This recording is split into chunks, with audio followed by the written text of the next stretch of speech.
Mangione with your live Pinpoint Doppler 12 Futurecast. Good morning. Flood watch until 2 p.m. and of course timing really plays a huge role in today because it can really affect your plan. So let's talk about the timing part of this first. I'm going to start in the present time. Notice a lot of us covered in the green. The green represents light to moderate rainfall, not a big deal. But the reason we're under a flood watch is that you can get these embedded downpours and things can change quickly where a flood watch becomes a flood warning and it becomes a serious imminent situation. So that's what we're keeping an eye on both on air and online this morning. And don't forget, after we get off the air, you can check in with us with your mobile device. Notice a few specks of yellow right now pushing through Warwick. This one clipping portions of north-south Kingstown. They will continue to push to the north. So if you're seeing a let up, you may see it temporarily pick up again, and that's just kind of the situation over the next several hours. In fact, the Futurecast, I believe, doing a great job describing what's going to happen throughout the rest of the day. This is 11 o'clock in the morning. Notice we are still stuck with some showers, maybe a few downpours. Notice what's starting to happen down here at the south coast. We're starting to clear things out. So by around 2 o'clock in the afternoon, I think places like Newport, Jamestown, and hopefully in Barrington for the CVS Charity Classic, we're pretty much done with the showers. However, north of Providence, especially up through Cumberland, say the Attleboro's and northern Bristol County, you may still be hanging on to the showers at this point into the afternoon. And then everyone should generally be able to push out the showers by around 4 or 5 o'clock. You can see just some scattered showers out here at this point. Can't completely rule out an isolated shower, but if you're looking to do those outdoor activities, the later you can wait today, the better, especially after 2 or 3 o'clock. You can see 9 p.m. still the chance of an isolated shower, but if you're planning on maybe doing a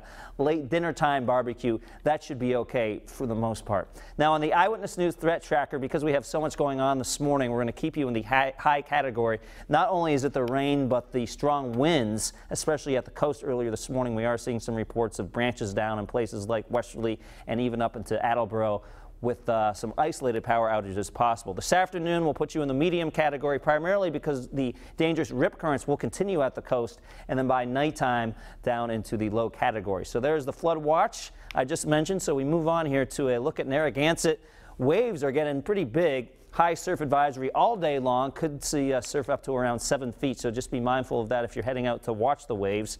And also the rip currents continuing. Even though the beach weather improves this afternoon, the risk of the rip currents goes all day long. Recently the gusts, not that impressive. I did see a few gusts over 50 miles an hour in the westerly area earlier this morning. You can see sustained winds right now out of the southeast. This will continue to bend around from the south. That wind advisory expires at noontime. I think the worst of the winds are over within the next couple hours. Center of low pressure way out to the west towards Buffalo, New York, but there's a secondary one that is now developing just to our west. This will pump in some more moisture and hang on to some of those gusty winds over the next couple of hours. I mentioned that things do improve, especially at the south coast later on this afternoon, where a little sunshine is possible. Certainly not a completely sunny day by any means.